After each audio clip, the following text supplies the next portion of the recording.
The average TikToker spends 86 minutes a day on TikTok, which is the same amount of time as a feature film, which is, pretty crazy.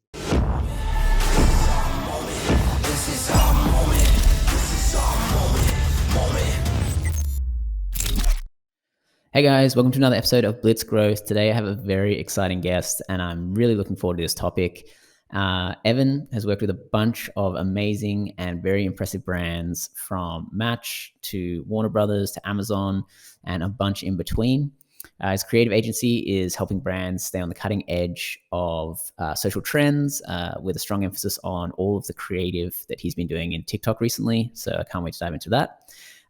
With over 100 billion video views with an average watch time over 2 minutes, these guys definitely know how to make engaging, awesome content. So we're going to dive into that today. So Evan, so nice to have you here. Pleasure. Thanks for the invitation. So I would love to dive into how you sort of got started in the creator space. I know we originally met at an influencer marketing conference and I had to reach out and interview you about all the TikTok work you've been doing, but how do you kind of get involved in the creator space? What's your kind of quick elevator pitch to how you sort of started and where you are now? Sure. I've been a marketer for my whole career. I started out in Silicon Valley in high tech and worked at Samsung, worked at Macy's. And for the last 10 years, I've been doing building my own companies around marketing and marketing consulting. So we started Movers and Shakers 5 years ago with a mission to spread joy. So what we're doing is we're a creative agency that's really trying to connect brands to culture by putting positive emotions out, creating cultural relevance, and driving brand love. And we've really built our reputation at Movers and Shakers for this disruptive, culture-driving campaigns and always on social content from the traditional platforms like Facebook, YouTube, Instagram, but really also pushing our clients into tomorrow. So we were one of the first adopters of TikTok, which you mentioned, over 2 years ago when it was a very emerging platform. Now we have 100 billion views just on our TikTok campaigns alone. So we're always looking to push our clients to be more culturally relevant, more on the pulse of things, and even helping the most ambitious create culture in addition to just being on the pulse of culture. Yeah, just on that topic, I know there was so much pushback originally when social media was becoming a main marketing channel for bigger brands. Did you see the same sort of pushback for TikTok, or by this point they're like, okay, social media marketing is where we need to go, TikTok's just the next one? Was there much pushback on getting brands to commit to investing dollars into TikTok campaigns? Do you mean pushback from the public or pushback from the brands or what?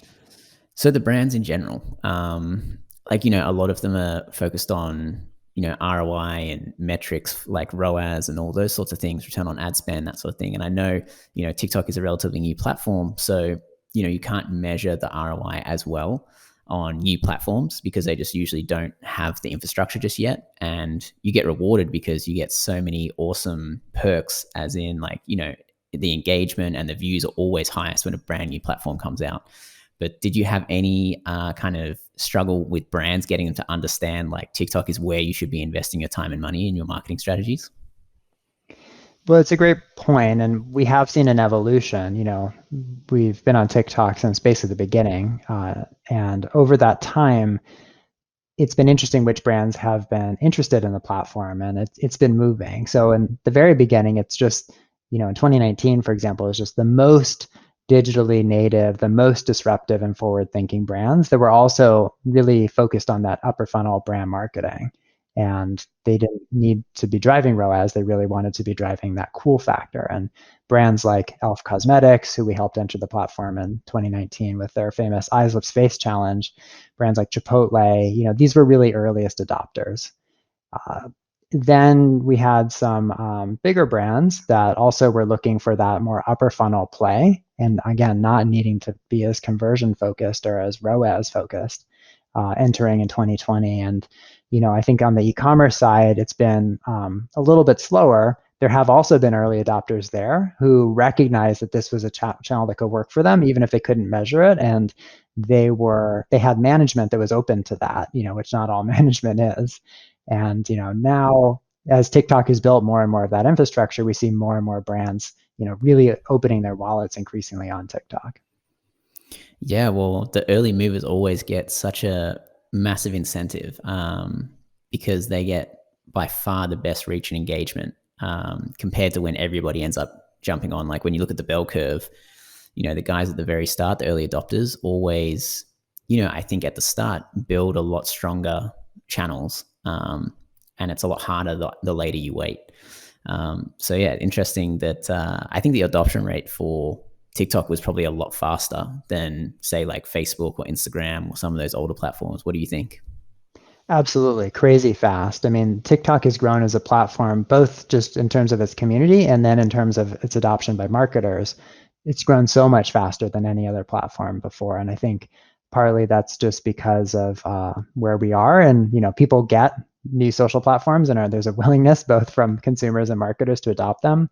But quarantine had a big factor there as well. We saw all social media usage going up starting last March, and TikTok was by far the disproportionate benefactor of that. And TikTok, which in 2019 was still really a Gen Z platform, as soon as quarantine happened, millennials really started to flood the platform. So by the end of 2020, pretty much all Gen Z and pretty much all millennials were very, very entrenched in the TikTok ecosystem, and also Gen X and boomers as well starting to go on. So we see that continuing over 2021. So by the end of this year, pretty much all generations we expect to be very embedded in TikTok.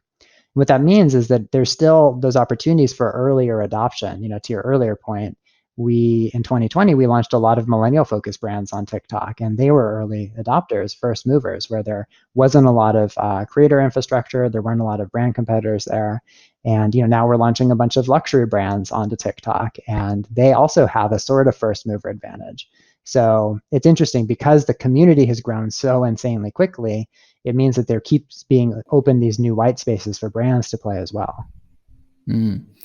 No, it's a good point that like starting out with millennial brands was probably a good idea in terms of your creative agency actually, and working with the more millennial brands, because I'm sure the success rate is a lot better.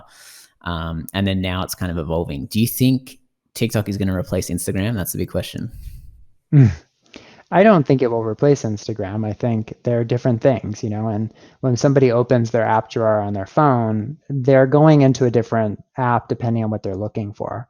People go to Instagram for inspiration. It's much more of an aspirational place. They go there to follow friends and family as well as key celebs or influencers. But they go to TikTok when they want entertainment. It's a very different use case, right? They just want to be entertained. It's similar to when they would open Netflix. Really TikTok is competing more with Netflix than it is with Instagram. And Netflix certainly knows that. The average TikToker spends 86 minutes a day on TikTok, which is the same amount of time as a feature film, which is pretty crazy. So people are going to TikTok for a very different reason than the other social platforms, and I think they can peacefully coexist. That is interesting. And then coming to 80 plus minutes is a huge amount of time to spend on an app per day. Why do you think people are just hooked to TikTok? What's the magic that TikTok has in terms of keeping people engaged versus maybe some of the other apps that don't necessarily get as much watch time? What's unique about TikTok, and why do you think they disrupted the market so much? Because they're the fastest growing out of any of the platforms, I think. Yeah, ever. They're just growing so fast. I think there's two things that are really unique about TikTok that have driven this insane amount of adoption. The first one is the creativity. The creativity, because of the TikTok format and both the built-in tools, but more the community, just like really embracing authentic lo-fi content. They've unleashed a level of creativity from the general public that people are creating who never created really for Instagram or for YouTube because the barrier was too high or the aesthetic was too polished. And that means that as a consumer, whether you're a creator or not, as a consumer on TikTok of content, it's just delightful to scroll through, and you are just so entertained by all the creativity that people bring to the platform. So I think that's one huge differentiator. The level of creativity is just much higher than we've ever seen, and a much broader base of creativity of creators than an Instagram or a YouTube, for example. The second really big differentiator, I think, for TikTok is the algorithm. Their algorithm and the discoverability that they created with their algorithm is just so much better than what anybody else has ever built. YouTube is the most close competitor there. They have a recommendation algorithm that tries to guess what you'll be interested in. When I look at my YouTube homepage, like I'm only really interested in 10% of those videos, it's just kind of missing the mark for me. But YouTube, it just draws you in and it gets to know you. And any two people, if you compare their TikTok experience, they look nothing alike, which is crazy. But that speaks to the success of the algorithm, really tailoring the experience for each person. So I think those are really the two main factors behind the insane growth rate that we've seen with TikTok. Yeah, and talking about the creativity, like they did a great job with the challenges, and also having like a very, I would say, generous creator fund at the start. When it comes down to brands or individuals creating content for TikTok, is there kind of a few tips you can give on creating better content? Because it is hard to spark creativity and it is hard to come up with ideas on what videos to create for brands, I think. Is there anything that you see working really well in terms of brands creating content? And are there any tips that you can give for brands trying to get into TikTok and trying to create content for it? Because it's very different to like Instagram, for example. Yeah. It is very different, and we're answering this question every day for our clients. It's a really important one. The first thing I would offer is that to create for TikTok, you need to create for TikTok. And that's the first mistake that we see a lot of brands make is they have their creative that they got for their TV commercials or their Instagram stories or whatnot, and they just want to port it into TikTok. Not a good idea. At best, it will be awkward. At worst, you'll just look like an interloper brand that really doesn't get it. And you don't want to appear like that, right? So I wish that went without saying, but I do want to say that is the first answer to your question. It doesn't. So then when we think about, okay, well, I want to create natively for TikTok, and TikTok ran a famous campaign, don't make ads, make TikToks, which is spot on. But of course, that begs the question, well, how do I make a TikTok? What does that look like to create natively for TikTok? And I would point to a couple of things. Obviously, we could spend days talking about this, but first thing is just the content style, right? TikTok is lo-fi, first of all, production value, and there's exceptions, but in general, as a brand, you don't want to be doing your fancy film shoots and then put that onto TikTok. TikTok grew up because people were filming it in their kitchen, in their backyard. They're filming it with friends. They're filming most of their content on their iPhone. And that's how we film most of our brand content, on an iPhone, or filmed to look like it was filmed on an iPhone, right? Another key point in making TikToks, not ads, would be the authenticity. Definitely an overused word, but so important. Instagram is polished, it's aspirational, it's curated. TikTok is raw, and the brands that do best there really let their hair down, and they just tell stories in a more real and authentic way. And the third big piece that I would point to is the human element, where Instagram, for example, give you an example, we work with Stitch Fix, and they do great with flat lay content on Instagram, just like putting the clothes in a really styled way on like a white table. That doesn't have the humanity that TikTok requires. Works great on Instagram, doesn't work great on TikTok, because TikTok is human stories.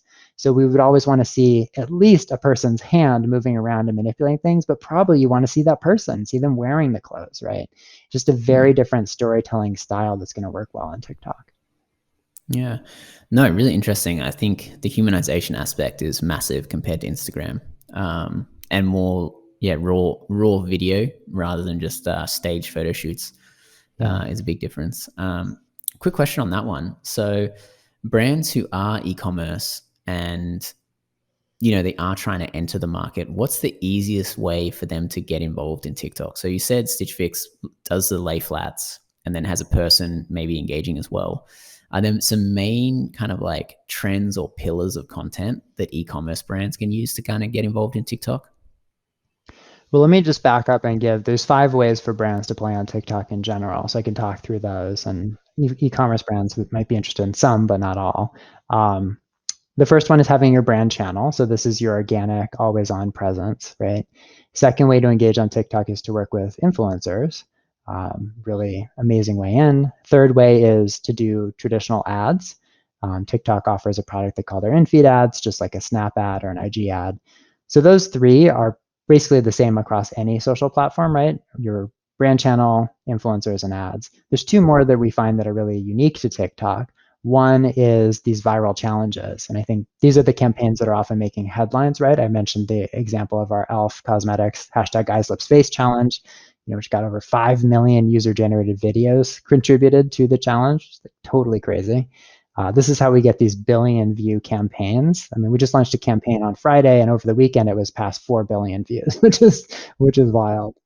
Those are the views across all of the UGC that's contributed. So it's thousands or hundreds of thousands of videos, and then they get up to billions of views, right? Anyway, so this is the fourth way for brands to play, and obviously one of the most alluring because of these numbers. The fifth way for brands to play is what we call disruptive campaigns. And this is a category that Movers and Shakers loves to keep pioneering, but this doesn't fit in any of the boxes, right? So a couple examples.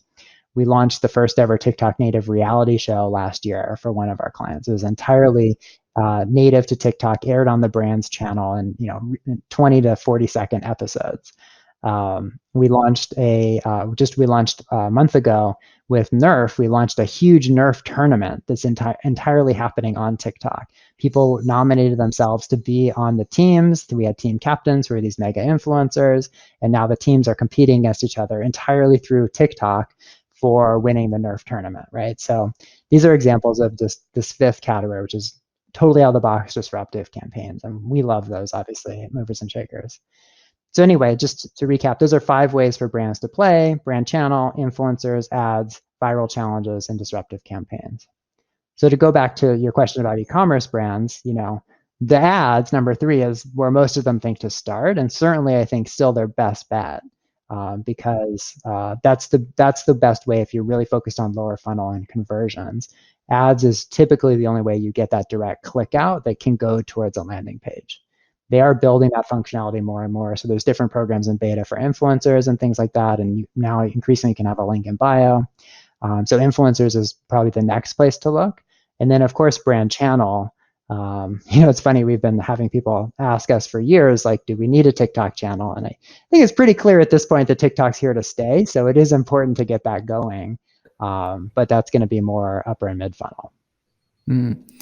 No, it's really interesting that you break it down so simply, actually. And then obviously the more work goes into creating your own challenge. Have you created your own challenges, and what's the process of getting that to get started? Because I'm sure it's like a massive boulder that starts off and you just got to create something interesting and it picks up momentum over time.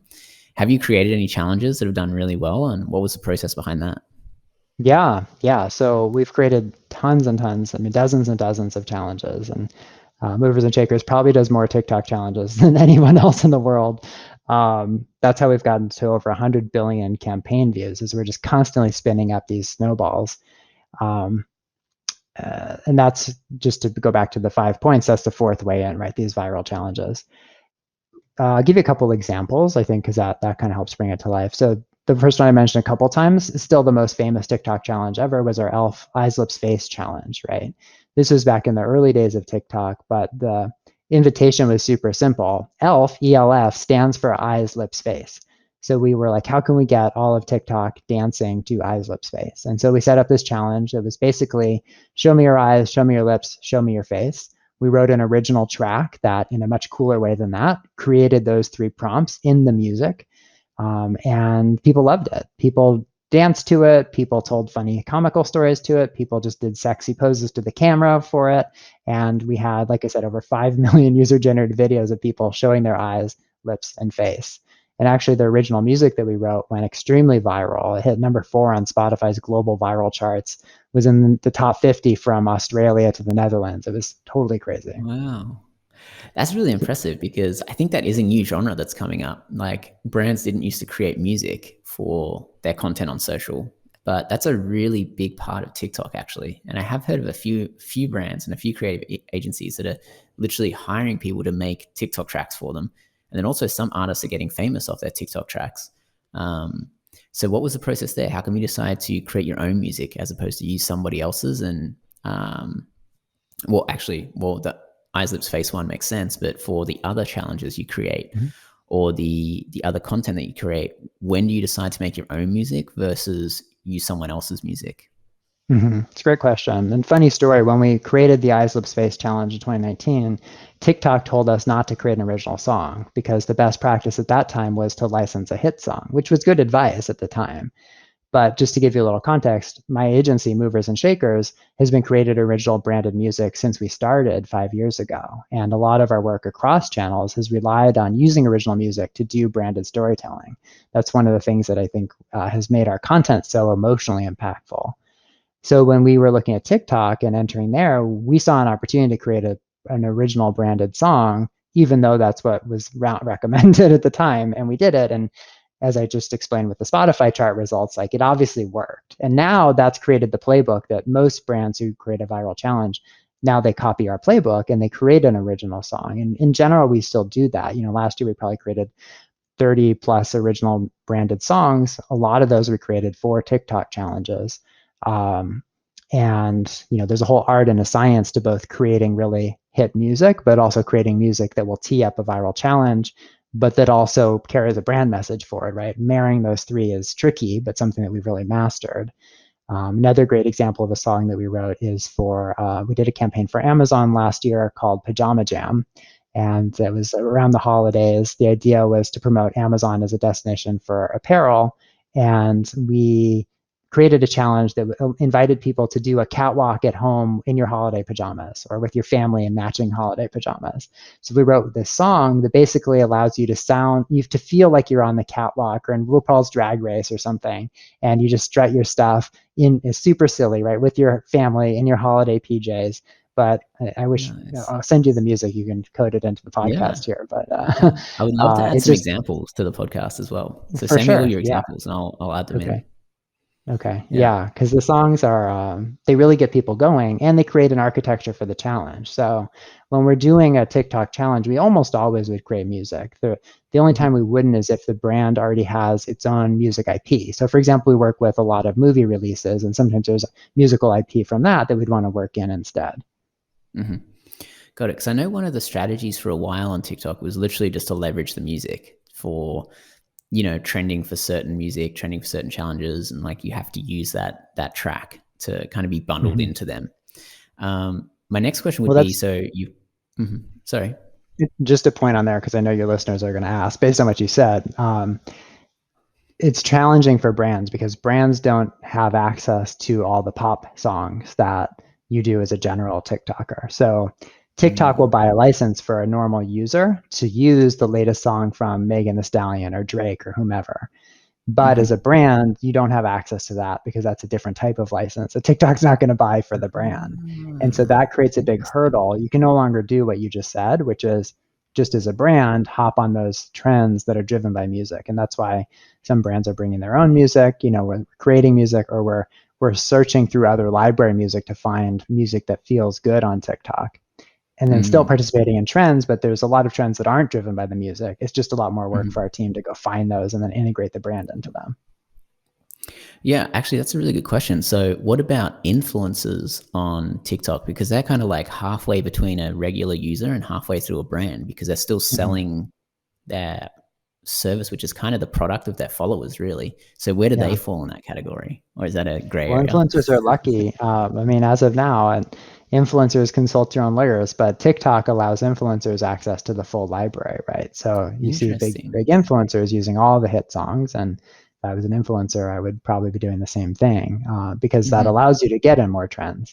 You just have to be careful when you're doing branded work because there might be different rules that would apply to you. Yeah, interesting. Yeah, well, brands need to know that too, actually, when they work with influencers, I would say. Okay, my next question would be, now you've got the challenge, you've got the music and everything. How are you kind of getting the trend to become popular? What's the promotion strategy you guys use? Because you can't just really make content and then just hope for the best. I think you've got to, set up the formula to get it to actually go viral. But what's your promotion strategy, or what's your launch strategy for once you've got all the creation of the content done? And then what's the next step? Yeah, you absolutely do need to push it out there. And it is a snowball. So at a certain point, it hits critical mass and then it will really start to go organically. But we do a big push at the beginning, and we have two main levers for that. One is the influencers that we work with. We're certainly relying on their reach. And the second one is the TikTok ads. So TikTok actually sells an ad product called the branded hashtag challenge. And all of these billion view campaigns that you hear about or you read about in the papers, these are using that TikTok ad product. And what that does is it gets you a lot of exposure in the app. It gets the challenge typically on the Discover page. It creates a landing page, and you get a bunch of ads that help propel that forward. In fact, when you open up TikTok on any given day, you see the first ad, the first video that comes up is almost always an ad. Often it's promoting a challenge, and that's obviously an ad placement that you can purchase. So what we do is we come up, like you said, we come up with a concept, we write the music, we hire these influencers, and then with the big influencer and ad blitz, we push that snowball out. And if the creative concept is awesome, it will resonate. And then users will start to join in, and then those people create videos who then get seen, and then more people see those and then create more videos that then get seen. And that's where you can actually get that organic snowball going. Nice. And I know the algorithm isn't published anywhere, but you must have a pretty good sense about, some of the contributing factors for getting more exposure and more views. What sort of metrics do you usually look for, which you think positively impact that algorithm to get you on those Discover pages, to get you, shared and seen a lot more? Yeah. A couple obvious ones. I think engagement is important, not required. We see videos trend that have high engagement and others that have low engagement. Some content lends itself, but all things being equal, you want to have people commenting and sharing your video, of course. Something that's a little bit less obvious potentially is completion time. This is really important, and the algorithm really likes videos that people watch all the way through, or even better, they rewatch and rewatch. So if you can get a video that people would watch twice, that's really going to be a big hit. And that's, TikTok recently announced that you can now do 3-minute videos. Almost never would recommend that for this reason, right? Much better to have a 10-second video that people complete or a 30-second video that people complete than cramming more stuff in there, because you want to make sure people complete it. There's some counterintuitive things too. I don't want to go too down this rabbit hole, but another common misconception is hashtags. Hashtags is so different from Instagram. Instagram, you just throw in every hashtag because that helps your discoverability. But on TikTok, first of all, you only have 100 characters in the caption. But more importantly, the algorithm does look at hashtags to decide who to show your content to, but you only want your content shown to people who it's relevant for.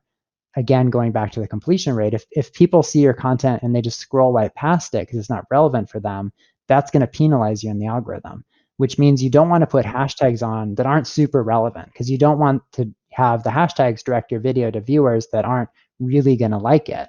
So you want to be very focused in your hashtag strategy with TikTok, very different from Instagram. No, it's really interesting, and it's interesting that you're making these comparisons to Instagram and what you guys do on Instagram, and now what you do on TikTok. Yeah, they're so different, and we do a lot of training with our clients. Like, all right, we're nailing Instagram. You want to enter TikTok? Here's all the things you need to know, because it's such a mindset shift. Yeah, because it is very different, and I'm sure talking to brands and everything, they're just like, great, we're already doing this on one channel. Let's just copy and paste that over. Yeah. Or other marketers come to us and they say, we get it that TikTok's different. We can feel that just by flipping through, but then you're paralyzed. Like, how do we make that switch for our brand? How far do we push it, right? Like, for example, on the authenticity dial, I think most people recognize that they need to let their hair down on TikTok versus Instagram, but how far do they go? How do you still stay true to your brand DNA, but feel native there? These are really important conversations that we have with our clients when we start moving them into TikTok, so that we can make smart decisions there for them. Got it. And so, you've had a lot of success on TikTok. What do you think makes your content so much better than everybody else's? Like, you have got so many more views than I've seen from anyone else. What do you think are the main contributing factors as to like why what you're doing on TikTok is working, and why a lot of brands on TikTok are doing, probably spending the same amount of money or same amount of effort, but it's just not hitting? What do you think yours stand out? Why do you think yours is different? Well, I think you've already asked all the questions that unveil that. The first thing is we just create for TikTok. So when we're creating a campaign for one of our brand clients, we're envisioning it totally different how it would look on TikTok versus how it would look on Instagram, or maybe it's different campaigns that we're creating for both platforms. And that's just, it sounds silly, but I think most brands trip up there. either because of resources, like they just kind of need to copy paste because of bandwidth, or what we see is a lot of brands, agencies don't really get TikTok. Like they kind of get it, but they don't really get it because they don't do a lot of work there. So they're not sufficiently adapting their strategy to create content that truly feels native to the platform, because that's really what it comes down to. Does the content, both this individual video, but also just the whole way of interacting with it and the way they're putting it out there, is that in a really truly native TikTok way? Because when it is, it's going to resonate so much more than if you're still kind of in that Instagram mindset while you're creating content for TikTok. Yeah, and I think the influencer aspect that you were talking about as well, that's a big one too that not a lot of brands have access to. So when it comes to finding influencers to work with on campaigns, what do you kind of look like it for an influencer? Like when you see content or when you see an influencer, what makes you choose one over the other?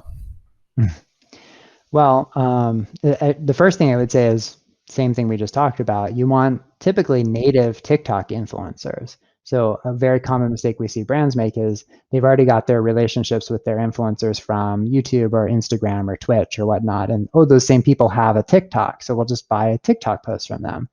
In general, those influencers who came in from another platform are not as good at TikTok as the people who grew up on TikTok, right? For all the same reasons we've been talking about. It's hard for influencers to make the switch, just like it's hard for brands to make the switch. Now, there's certainly lots of exceptions, so I'm not knocking anybody, but we tend to really start with who's really grown up on TikTok, because those are the people who became influencers because they're awesome at TikTok specifically, and it is such a different beast. We love to just keep our ears to the ground for who's emerging. Who are those people who are just starting to hit and take off? Because often we can be one of their early brand deals and they're thrilled, and we get amazing content at a great value that really has a great impact for brands. So we're always looking for those people, who's going to be the next Charlie D'Amelio or Hiram or whatever. And we love working with the big people too, because they have established their authority for specific reasons. Got it. So yeah, really rethinking the influencers that you work with. Don't just, again, copy and paste over. Yeah. That is a good point. Are there any tools or any products you use that's really making life on TikTok a lot easier to manage? Influencer search tools or anything like that? All the tools are struggling to catch up on TikTok right now. So I think our secret sauce is much more the non-tools that we use. My team is just amazing, and we just spend a lot of time with our ear to the ground in the app. Influencer identification is very time consuming on TikTok because the tools aren't there as much. And these people are coming up who, Instagram's a little more settled, like who's an influencer on Instagram, it's settled more. But TikTok, someone who no one had ever heard of 3 months ago, now all of a sudden has 100K, 500K, a million on TikTok. So we really have to just be scanning and finding those people and all the people in all the different niches. Got it. So you're just literally going through feeds, looking at people, Yeah, a lot of going through feeds. Seeing what's trending and all that sort of stuff. And that's the best way to find who to work with pretty much for brands. That's what we find. Yeah. That's the way to find people that are off the beaten track. Okay. No, super interesting stuff. And then I suppose another question I had was, TikTok's come a long way. Where do you think it's going in the future? Like, what do you think brands should be preparing for next for dominating TikTok? Should they dive into trying to create challenges? Is there new trends coming up? What do you think the next kind of few years for TikTok looks like? Because I know it's hard to guess what's going to happen with TikTok because it's been so up and down, and there's been so many different things happening with whether the platform is going to be released in America. It's not allowed in places like India, for example. Where do you think the next few years of TikTok are going? Well, I would say there's two main trends that you want to be thinking about on TikTok as we look out the next 6 to 12 months, let's say. First one on the e-commerce side is TikTok is just very, very actively adding new tools for e-commerce on TikTok. And so every month there's new features, there's new third-party integrations to allow more lower funnel marketing and better lower funnel marketing on TikTok. So that's really going to be a big focus. And if you talk to TikTok, they're very open that this is a huge strategic priority for them as a company, because of course they want to unlock that huge amount of brand dollars, right? And they're doing an amazing job. Every month their product just keeps getting better and better and better. So that's one big trend that we see that's continuing to accelerate, is that e-commerce and lower funnel. The other thing that I think it's important to understand about TikTok is it's fundamentally an entertainment platform. So we talked about this a bit earlier, right? That they compete more with Netflix than with Instagram. TikTok is not really a social media platform. People don't go there to follow their friends much. It's really they're there for entertainment and discovery. And brands that understand how to create entertainment can create TikTok first entertainment. I gave two examples earlier, the first ever TikTok native reality show that we did, the the Nerf tournament that we did also, right? Both are totally TikTok native. And this on an upper funnel side of things just creates a huge amount of possibility for brands. And we have some really cool stuff that we're cooking up right now that is going to really lean into TikTok as an entertainment platform and how it really democratizes entertainment, and brands can absolutely put themselves in the center of that. Got it. And what do you think about Reels and Fleets and all these other social platforms trying to jump on the bandwagon and replicate what TikTok's made in terms of the entertainment factor, more of instead of just the follow along factor? What do you think the other platforms, do you think they'll catch up? Do you think people will repurpose their TikTok content over to Reels and those different platforms? What do you think is the best advice for brands that you can give on that? Yeah, I mean, my advice to brands is to always just look where people are actually spending their time. So, people are spending so much time on TikTok. Are they spending a lot of time on Reels? No. Now, you can get disproportionate reach on Reels because Instagram's really juicing it. So I definitely recommend, we have all of our brand clients porting our TikTok content over to post that on Reels. There's no reason not to do that. It's easy. But is Reels a serious TikTok competitor now? No. That said, do I believe that Facebook has deep pockets and the ability to stick with it until they figure it out? 100%. And we saw that with their stories, which was a really weak product at the beginning and now is a huge and beloved part of the Instagram experience, right? So I think you just keep an eye on it, right, as it evolves. But things like Fleets, Reels, we keep an eye on it, and when it's relevant, we'll lean in. But it's for most brands that don't have time to do everything, they're just really lower on the list. Yeah. No, interesting. Yeah, it'll be interesting to see how Facebook plays that, because they're very far behind the eight ball on Reels, I think, in comparison to how well TikTok's done. Only a few more questions just before we wrap up. Who do you think that some of the top TikTokers are right now? Who are you following and they're just like, wow, they're creating amazing content and just killing it? What amazes me is the diversity of TikTok creators, right? Like one of my favorite TikTokers is I'm forgetting her name, but she's a beekeeper and she goes and rescues bees, and she's just totally blown up. Yeah, she got attacked because she wasn't using gloves or something. Anyway, but it comes with her success. So you have people like that. You have the legacy creators like Zach King, who are just continue to dominate and innovate on how to use it.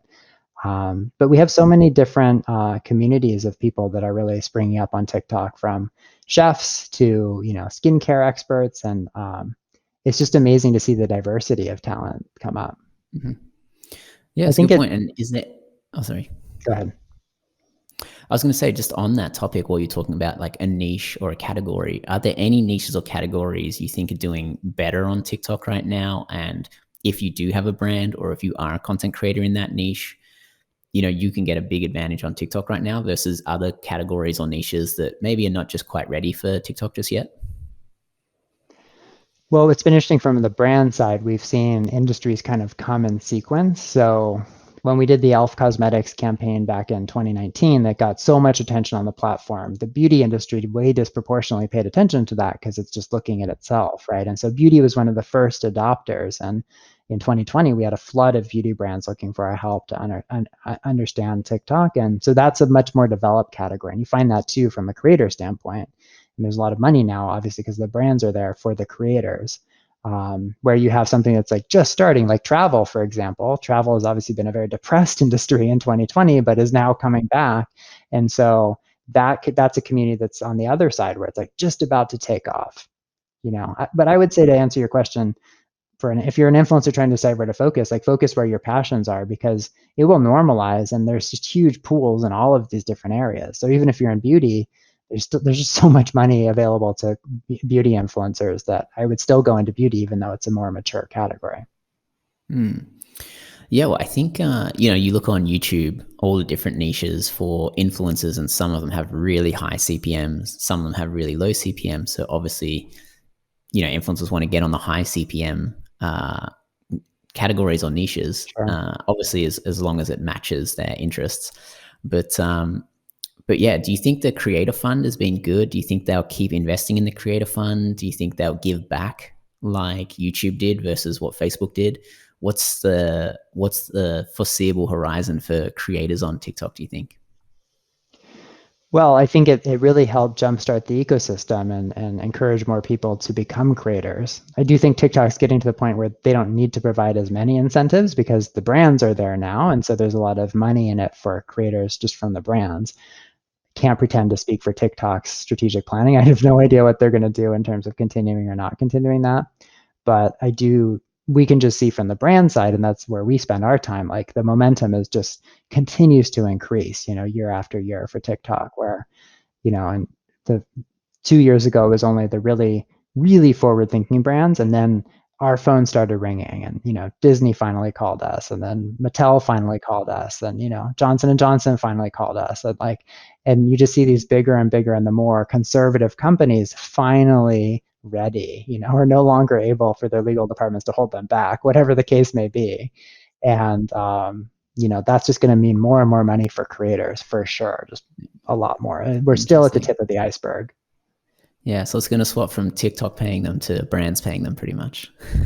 Well, if I was an influencer, that would be where I'm betting my income is going to come from. These I personally sign a lot of checks to influencers, and they are shocking amounts of money for some of these people.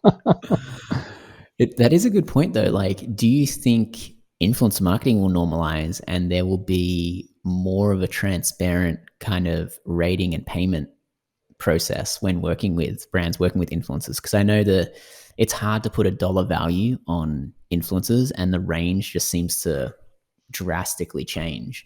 Whereas, the old school PPC and all those sorts of things who've kind of standardized it for impressions or per clicks or whatever it may be, that's kind of normalized a little bit. Do you think that will happen in the influencer marketing space, or how do you think brands should go about understanding how much to pay influencers and whether they're going to, overpay or underpay? How do they gauge that?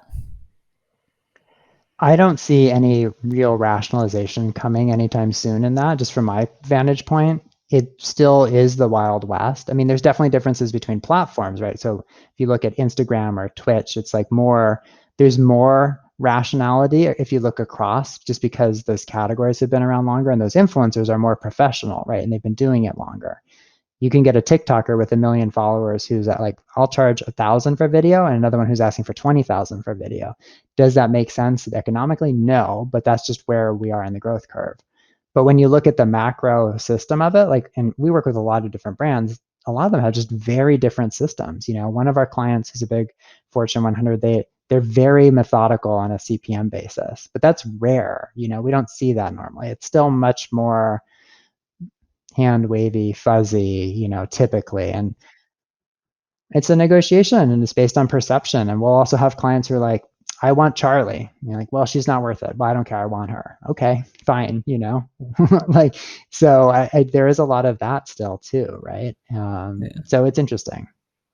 Interesting. No, all of this is super interesting, and like, there's so much to be discovered in TikTok, but also still in influencer marketing. I still think it's kind of relatively soon in comparison to what the ad platforms are at. Like, influencers will probably become more important as brands start to spend, as you see stronger and stronger restrictions on the old school PPC and ad side.